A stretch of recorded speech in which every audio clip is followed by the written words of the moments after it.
most ecological efforts were all about philosophies, propagating philosophies. This is an ecological effort with a solid economic background.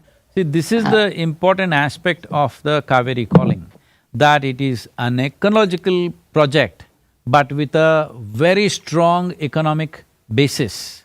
That is why it will be successful. Because it's an economic process, it will succeed and it has to succeed. Sir, what is the biggest challenge in this process, in your initiative? What do you think is the biggest challenge? See, the biggest challenge was the loss of revenue for the farmer for first 3.5 to 4 years. That was the biggest challenge.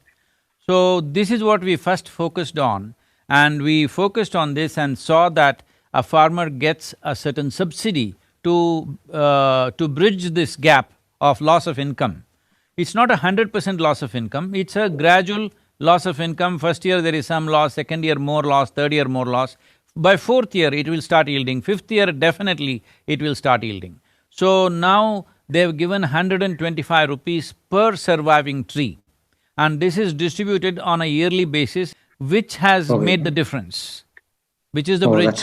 That was a bridge that we could not cross by ourselves without the government support. Oh, that's right. But there are even once your volunteers are there, they'll be constantly monitoring the situation, not just planting and going away. No, but they'll be monitoring. Yes, of course. See, above all, the significance of this is the trees are being planted in private land. That is, private land, yeah. Partially it is replacing the existing crops. So farmer is not going to let it die because it's a crop. See, we must understand it is called agroforestry, but I would like to change the terminology as tree-based agriculture, because it's not about raising forests, it is about farming trees.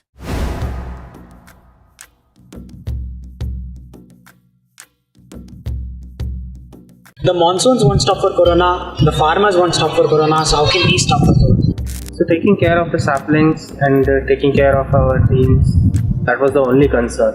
It's amazing how the farmers, the government and the volunteers stood up to make the impossible possible.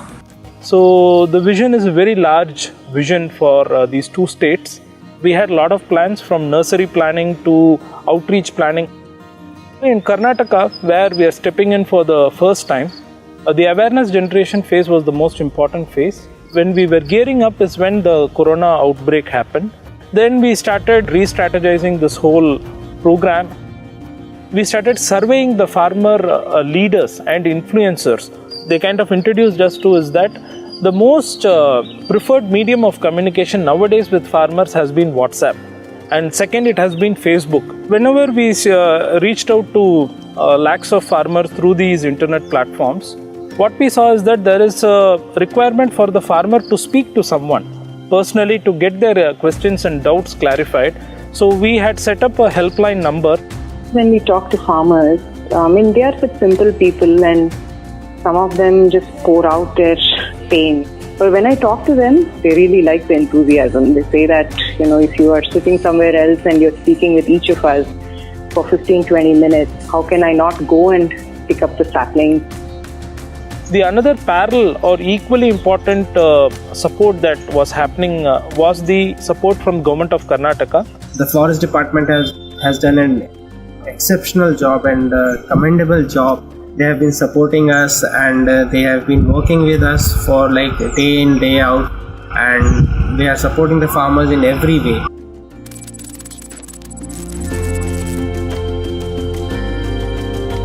March இதில் நமக்கு இந்த பிரச்சனை வந்தப்போ என்ன யோசித்தோம் அப்படின்னா, ஏதோ ஒரு 4 நாள் மூடிட்டு அப்புறம் ஓப்பன் பண்ணிடுவாங்க.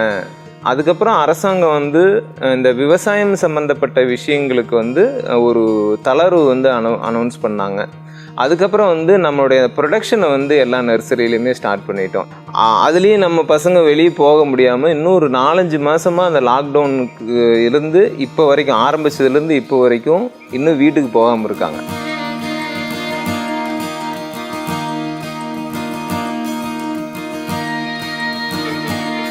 தமிழில் தாய் படிகை அப்படின்னு சொல்லுவாங்க. நர்சரினா அப்படி தான். அது ஒரு உயிர்கள் இருக்கக்கூடிய ஒரு விஷயம். ஒவ்வொரு செடியுமே டெய்லியும் கவனிச்சாகணும்.